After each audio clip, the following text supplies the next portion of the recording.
여러분, 뉴욕시의 출퇴근 거리를 걸어본 적 있으십니까? 이 맨하탄에서 일하는 사람들의 특징이 한 가지 있는데, 그게 뭐냐면 굉장히 빨리 걷는다는 거예요. 늘 뭔가 쫓기듯이 빨리 걷습니다. 근데 저도 이제 맨하탄에서 일하다 보니까 일할 때 경험했던 게 뭐냐면, 왜 빨리 걷냐? 항상 기차 시간, 지하철 시간 때문에 그런 것 같아요. 조금이라도 손해보기 싫어서 시간 봤다가 퇴근하면 바로 기차역으로 뛰어가고, 조금이라도 늦으면 또 몇십 분을 기다려야 되니까 그게 싫으니까 막 빨리 걷습니다. 정신없이 걸어요. 그리고 목적지 한 곳만 바라보고 걷습니다. 그래서 한편으로 보면 저 사람들이 참 성공을 쫓아 달려가는 경주마처럼 보인다라고 느껴질 때가 있습니다. 그런데 또 속으로는 공허함이 파도처럼 밀려오는 삶을 살아가는 사람들이 또한 그들이기도 합니다. 그런데 이민자의 삶도 그래요. 낯선 나라, 문화도 다르고 언어도 다르고 배경도 다르고 또 불안한 신분에, 그리고 또 매달 날라오는 청구서들, 자녀 교육비에 병원비에, 또 자녀들은 부모님 건강 걱정까지, 그 모든 짐을 혼자 짊어지고 사는 삶이 바로 이민자의 삶입니다. 그러면서도 괜찮다며 하루하루를 버티며 살아가지요. 우리의 신앙이 이러한 현실과 부딪힐 때 감사라는 건 우리의 선택이 아니라 전투가 됩니다. 전투. 이 상황에도 내가 감사할 수 있을까? 눈물은 나는데 어떻게 하나님께 찬양할 수 있을까? 그런데 여러분, 이건 단순히 마음의 문제나 긍정의 문제가 아닙니다. 이건 믿음의 문제예요. 감사는 믿음의 문제입니다. 우리의 시선의 문제입니다. 감사는 우리의 상황이 좋아서 하는 게 아닙니다. 감사는요, 하나님이 여전히 내 곁에 살아계신다라는 그 사실을 믿기 때문에 하는 겁니다. 감사는 따라서 환경의 반응이 아니라 관계의 고백이에요. 우리의 상황이, 우리의 삶의 무게가, 우리의 현실이 힘들어도 감사할 수 있는 이유는 그 자리에, 우리의 삶의 자리에 하나님이 함께 하시기 때문입니다. 오늘 본문 시편 126편 말씀은 바로 그와 같은 사람들을 위한 시입니다. 이 시는 웃음과 눈물이 함께 있는 시예요.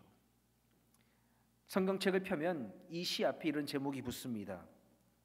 성전에 올라가는 노래. 여러분, 이스라엘 백성들이 포로의 땅 바벨론에서 돌아와 부른 노래예요. 그들은 여호와께서 시온의 포로를 돌려보내실 때 우리는 꿈꾸는 것 같았도다라고 고백합니다. 그때 그 과거를 회상하면서 그때가 마치 꿈꾸는 것 같았다라고 이야기합니다. 자유의 기쁨, 해방의 눈물, 그러나 동시엔 황폐한 현실, 그것이 바로 이스라엘 백성들을 맞이하고 있었습니다. 바로 이 시는 기쁨과 절망이 동시에 흐르는 우리 인생과도 굉장히 닮은 시입니다. 여러분, 이 시편 126편은 기쁨의 노래로 시작합니다. 그러나 단순한 기쁨이 아닙니다. 그건 오랜 고통 끝에 터져나온 눈물 섞인 감사의 찬양이었습니다. 이스라엘 백성은 바벨론 땅에서 70년간 포로로 생활했습니다. 그리고 이 해방의 시간, 다시 고향 땅으로 돌아오는 그 시간은 단순한 기다림이 아니었습니다. 기약 없는 기다림이었어요. 바벨론 땅에서 포로 생활은 고향을 잃고 성전을 잃어버리고 신앙의 정체성까지 다 흔들렸던 그런 힘들었던 시간이었습니다. 기도해도 대답이 없었고 예배를 드릴 성전조차 없었습니다. 이방 땅에서. 그렇게 그들은 오랫동안 울었어요. 그런데 그러던 어느 날 놀라운 일이 일어나게 됩니다. 이 바벨론이 멸망하고 페르시아 왕 고레스의 칙령으로 이스라엘 백성이 고향 땅으로 돌아갈 수 있게 된 겁니다. 그 칙령이 반포되어서 소식이 들려올 때 이스라엘 백성들은 서로 얼굴을 보면서 믿을 수 없다는 듯이 아마 말했을 거예요. 이게 정말 사실이냐? 우리가 정말 고향으로 돌아갈 수 있는 거냐? 이게 꿈이냐? 생시냐? 그 순간 시편 126편의 첫 구절이 터져 나오죠. 여호와께서 시온을 돌리실 때 우리는 꿈꾸는 것 같았도다. 그들이 그토록 기다리던 해방의 날이었습니다. 그들의 입에는 웃음이 가득했고 혀에는 찬양이 흘러나왔어요.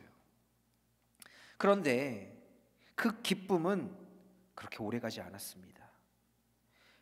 기쁨을 가지고 해방된 기쁨으로 소망을 품고 고향 땅 예루살렘으로 돌아왔는데 그들이 맞이한 건, 그 돌아온 그들을 맞이한 건 기적의 땅이 아니라 무너진 성벽과 다 부스러져 버린 집터와 황폐한 밭이었어요.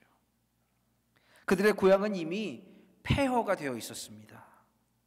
돌담은 다 무너졌고 성벽도 무너져 내렸고 또 이 밭은 얼마나 관리가 안 되었는지 잡초가 허리까지 올라와 있었죠. 그리고 성전의 터는 바람 불면 먼지만 날렸습니다.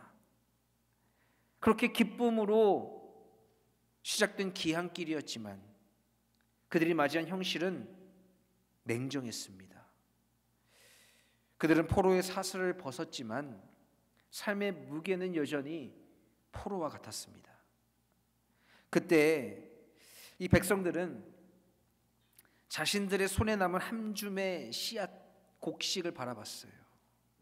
그건 포로였던 그 바벨론 땅에서 해방되었을 때 조심스럽게 양식으로 가지고 나온 작은 생명의 흔적이었습니다. 당장 그 배고픔에 이 씨앗을, 이 곡물을 먹으면 하루를 버틸 수 있었지만 이 씨앗을 땅에 심지 않으면 내일은 없었습니다. 그 씨앗을 손에 쥔 채 고민이 시작되죠. 먹어야 하나? 지금 당장 살아야 되나? 아니면 굶더라도 하루하루 버티며 내일을 소망을 가지고 버텨야 하는가? 어떤 사람들은 하나님께 기도합니다. 하나님, 지금은 이걸 심을 때가 아닌 것 같습니다. 지금 당장 먹고 살아야죠. 땅은 척박하고 딱딱하고 비도 내리지 않았습니다. 이 씨 심어봤자 아무 소용이 없을 것 같아요. 그러나 또 어떤 누군가는 울면서 밭으로 나가요. 하나님, 지금은 보이지 않아도 하나님은 반드시 일하십니다. 그리고 내가 흘리는 이 눈물이 이 씨앗의 흙을 적시며 하나님이 그 위에서 일하실 줄로 믿습니다. 그렇게 고백하는 사람들이 한둘 늘어나면서 그때부터 이스라엘 백성의 감사는 달라졌어요. 상황이 기뻐서 감사한 게 아니라 절망 가운데에서도 눈물 속에서 감사하기로 결단한 감사가 되었습니다.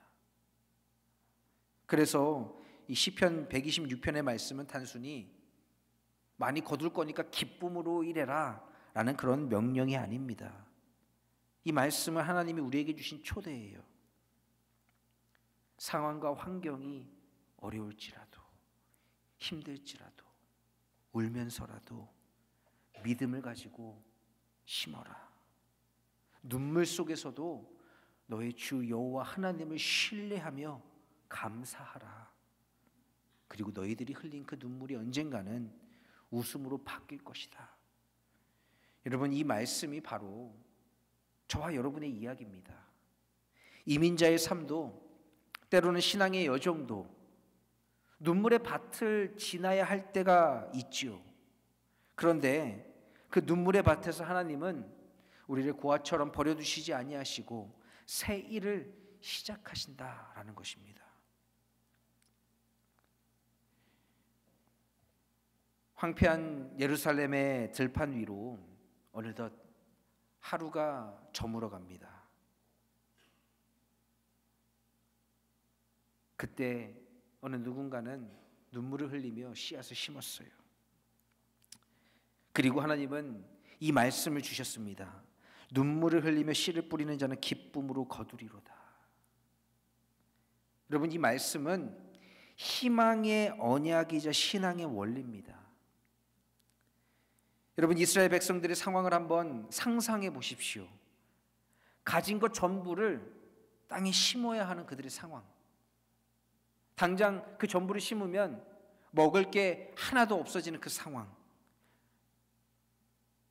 그러나 그걸 심는다고 해서 당장 내일 거둘 수도 없는 그 상황.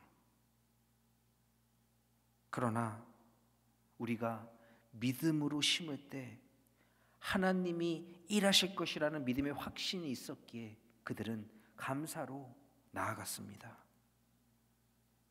여러분, 우리가 절망 가운데, 슬픔 가운데, 힘든 가운데 눈물을 흘리는데 그 눈물은 우리가 약하다는 증거가 아닙니다. 그리스도인에게 있어서 눈물은요, 그건 우리 믿음이 여전히 살아있다는 신호예요. 모든 걸 다 포기하면요, 눈물도 나오지 않습니다. 허망함만 남죠.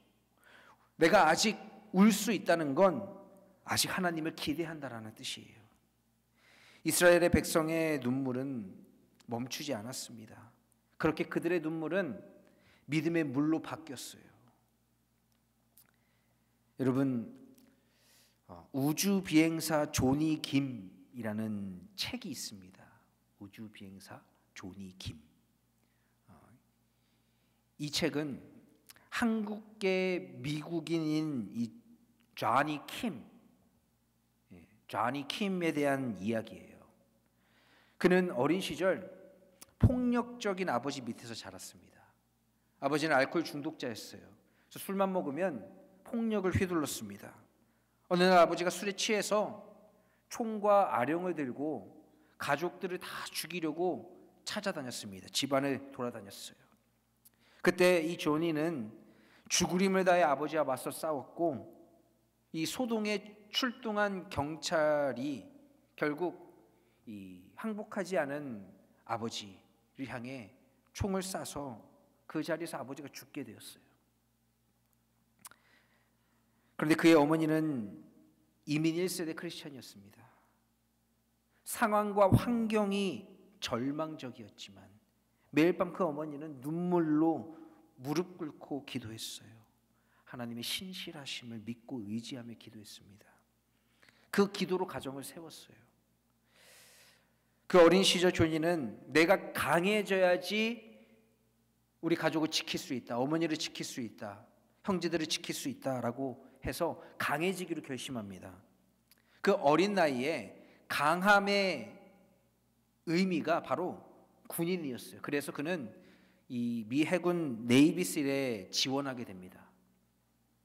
특수부대죠. 혹독한 훈련 중에 수없이 쓰러지고 매번 눈물을 삼켜야 했습니다. 그러나 포기하지 않았어요. 내가 강해져야 한다. 그래야 내 가족을 지킬 수 있다라고 생각했습니다.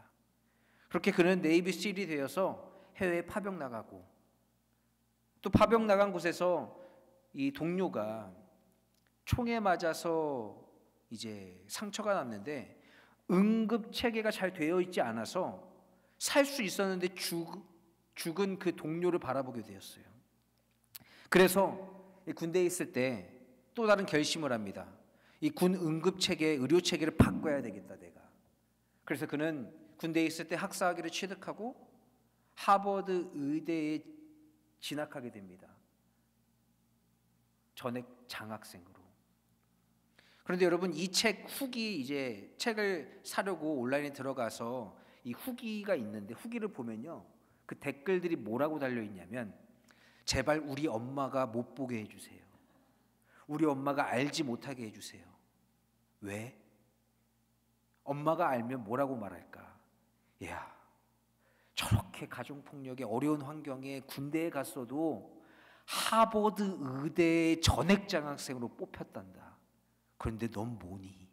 이럴까봐 댓글들이 그렇게 달려요. 그런데 거기서 끝이 아닙니다. 이 사람은 이 군의관으로 2017년도에 활동하다가 나사의 우주인 프로젝트에 지원해서 1600대 1의 경쟁률을 뚫고 최종 합격해서 우주에 나갔습니다. 그런 책에 이런 말을 남겨요. 여러분도 저처럼 꿈꾸고 도전하고 노력해서 목표를 이뤘으면 좋겠습니다. 거창하지 않아도 괜찮습니다. 작은 성공이 모여서 큰 성공이 되니까요. 그리고 한국의 어린이들에게 말하고 싶습니다. 어떤 환경에서 자랐든 어떤 어려움을 겪고 있든 과거에 머무르지 말고 미래를 향해 나아가십시오. 그런데 저는 그의 이 성공 신화와 같은 이야기를 보면서 다른 한 가지를 바라보게 되었어요. 뭐냐? 바로 감추인 어머니의 기도, 그의 어머니의 무릎, 그의 어머니의 눈물을 봤습니다. 그의 어머니의 기도가 없었다면, 그 어머니의 눈물의 기도가 없었다면 그는 그와 같은 삶을 살지 못했을 거라고 저는 확신합니다. 저도 그래요. 저도 저의 어머니 아버지의 기도로 제가 이렇게 버틸 수 있는 거라고 믿습니다. 그리고 그게 사실입니다. 저는 정말 아무것도 아닌 존재예요. 참 부족해요. 연약합니다. 그럼에도 불구하고 이렇게 목자로 기름 부음 받아 나아갈 수 있는 것도 부모님의 눈물의 기도 덕분이라고 저는 믿습니다. 여러분, 우리 다 각자 인생에서 울면서 걸어야 할 때가 있어요. 자녀 문제로, 건강 문제로, 신분 문제로, 때로는 하나님께서 나에게 너무 멀리 떨어져 계신 것 아닌가 느껴질 때가 있습니다.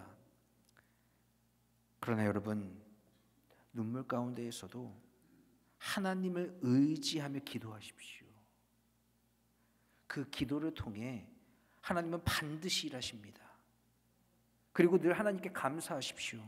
여러분, 감사는요, 내가 먹고 살만해서 하는 게 감사 아닙니다. 내 일이 잘 풀릴 때 하는 게 감사가 아닙니다. 감사는 눈물 속에서 상황과 환경이 어려울다 할지라도 믿음으로 고백하는 거예요. 받은 줄로 믿고 하는 게 감사입니다. 이스라엘 백성은 황폐한 땅에서 눈물로 씨를 뿌리며 감사의 고백을 잃지 않았어요. 그 감사는 당장 그들의 현실을 바꿀 수는 없었지만 그들의 영혼을 회복시켰습니다.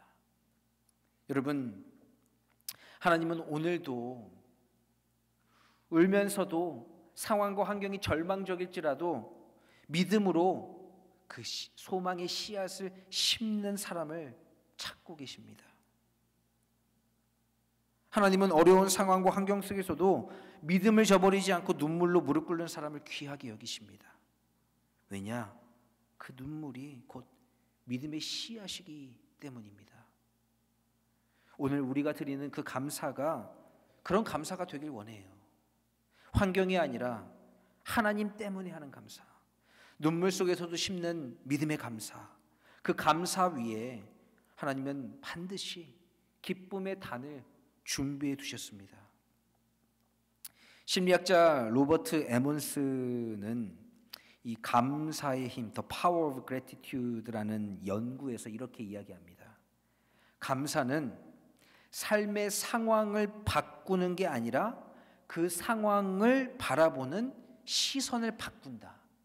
그러니까 우리가 감사를 고백하는 게, 감사를 선포하는 게 우리의 상황을, 우리의 삶을 바꾸는 게 아니라 그 상황을 바라보는 시선을 바꾸는 거라고 이야기해요. 심리학자가. 그는 수천 명을 대상으로 실험을 했습니다. 아주 흥미로운 실험이에요. 한 그룹에게는 매일같이 불평을 적으라고 합니다. 삶에서 불평할 거. 그리고 다른 한 그룹에게는 매일매일 하루에 감사할 일을 매일 기록하게 했어요. 그렇게 10주 동안 그 일을 진행했는데 10주 후에 놀라운 결과가 하나 나옵니다. 감사 일기를 쓴 그룹은 행복감이 25%나 증가했고 불안과 우울 증세가 현저히 감소했다고 해요. 그런데 그 반대인 사람들은, 불평할 거를 찾아서 썼던 사람들은 행복감이 50%가 줄어들고 불안과 우울 증세가 50% 상승했대요. 여러분, 감사는 이 감정의 결과로 인한 것이 아니라 우리 영혼의 선택이, 우리가 하는 선택, 결과가 아니라 선택입니다. 상황이 변해서 감사하는 게 아니라 감사할 때 비로소 우리의 내면이 바뀌게 돼요. 우리의 시선이 바뀝니다. 그래서 감사는요, 우리 그리스도인들이 반드시 해야 하는 훈련인데 바로 이 믿음의 시선을 바꾸는 훈련입니다. 감사는. 이스라엘 백성들은 바벨론에서 돌아왔을 때 눈앞의 현실은 여전히 폐허였습니다.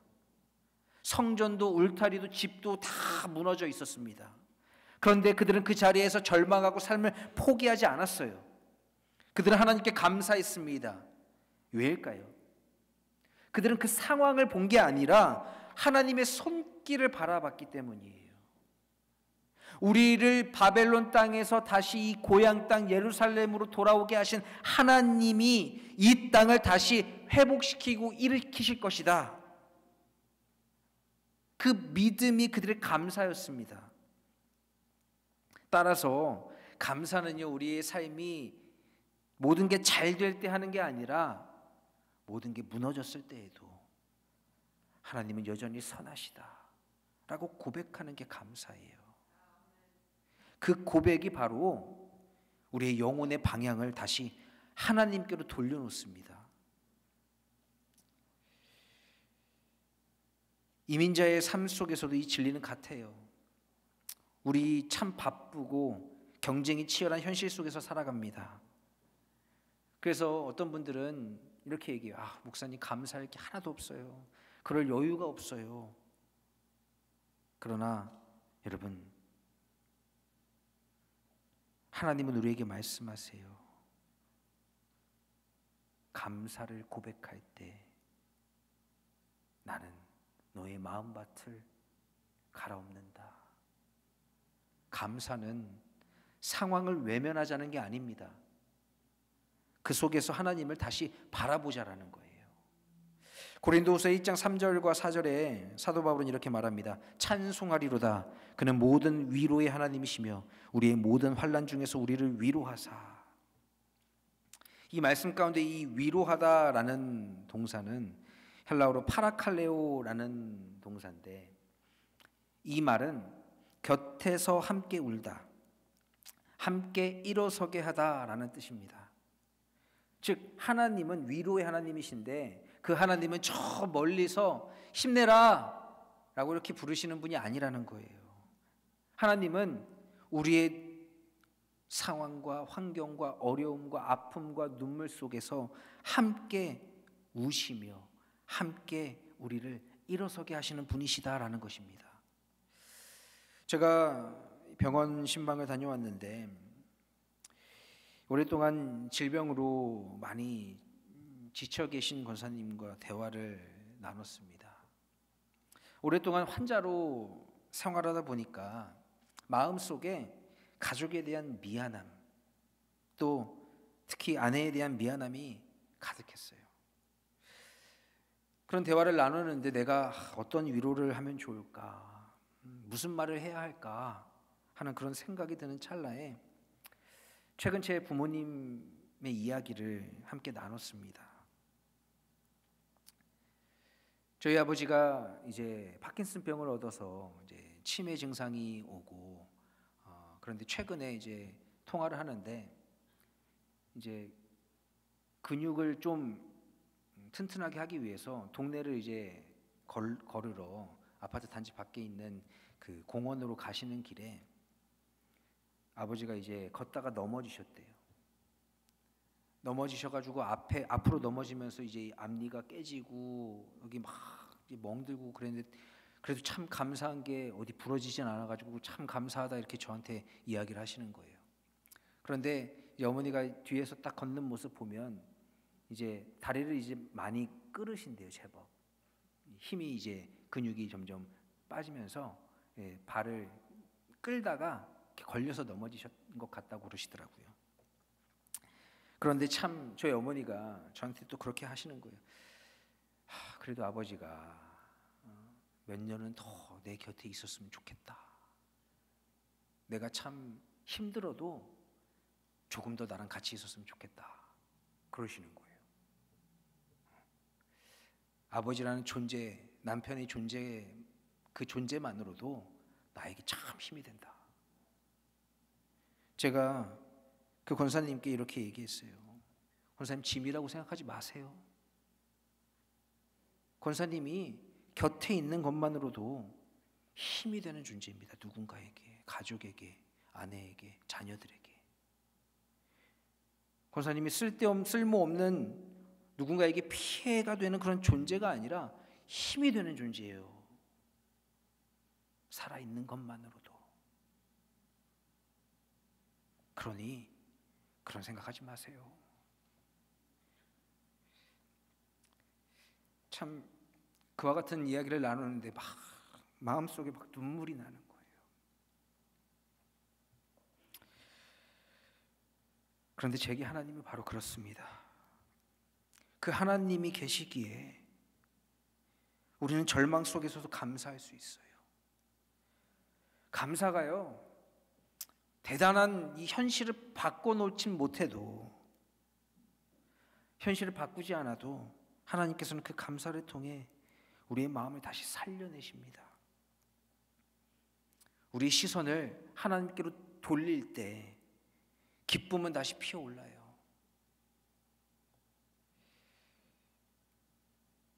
여러분, 오늘 본문 마지막 말씀은 이렇게 말씀합니다. 울며 씨를 뿌리러 나가는 자는 반드시 기쁨으로 그 곡식단을 가지고 돌아오리로다.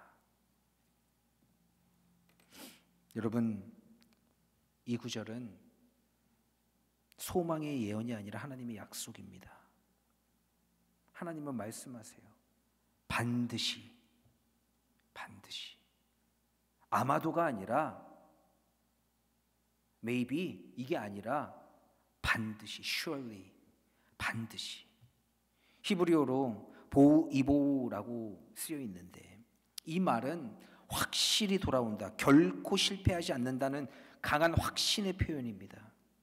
하나님은 우리에게 아마도라고 말씀하지 않고 반드시라고 말씀하셨어요.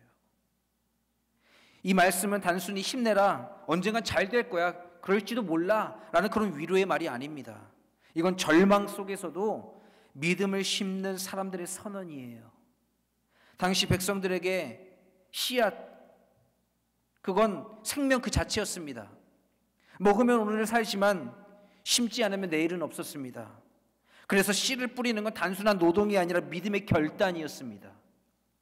이스라엘 백성들이 바벨론 포로에서 돌아왔을 때 하루아침에 기쁨이 회복된 게 아니라는 거예요.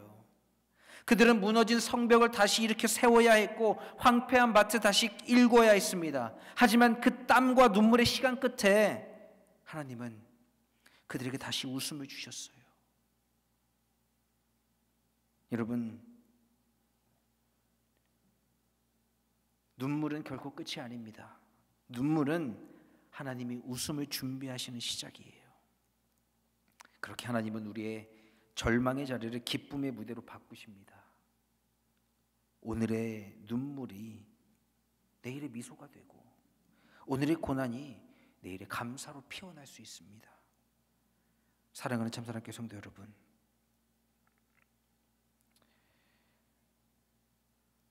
하나님은 우리의 눈물을 보시고 움직이십니다. 하나님은 우리의 탄식을 하늘의 언어로 바꾸시고 우리의 한숨을 기쁨으로 바꾸십니다. 우리가 감사할 때 하나님은 우리에게 믿음의 씨앗을 심어 주십니다. 이민자의 삶, 낯선 도시, 힘들고 어려운 외로운 이 삶의 여정 속에서 때론 하나님이 참 멀리 계신 것 같고 정말 눈물 없이는 하루 버티지 못하는 그런 날이 우리에게도 있지요. 하지만 여러분 기억하십시오. 하나님은 우리가 그 눈물로 기도하는 그 기도, 우리가 무릎 꿇고 절망 중에도 하나님을 붙잡는 그 기도, 그 기도를 그냥 땅에 떨어버리지 않으십니다. 하나님은 반드시 그 눈물의 기도, 그것을 기쁨의 단으로 거두십니다. 그러니 여러분, 오늘도 우리의 삶이 크게 변하지 않을지라도 울면서도 씨를 뿌리십시오. 말씀의 씨, 사랑의 씨, 용서의 씨를 심으십시오. 그리고 감사를 통해 하나님의 일하시는 그 손길을 바라보십시오. 그때 하나님이 저와 여러분의 삶을 기쁨의 날로 결실하게 하실 줄로 믿습니다.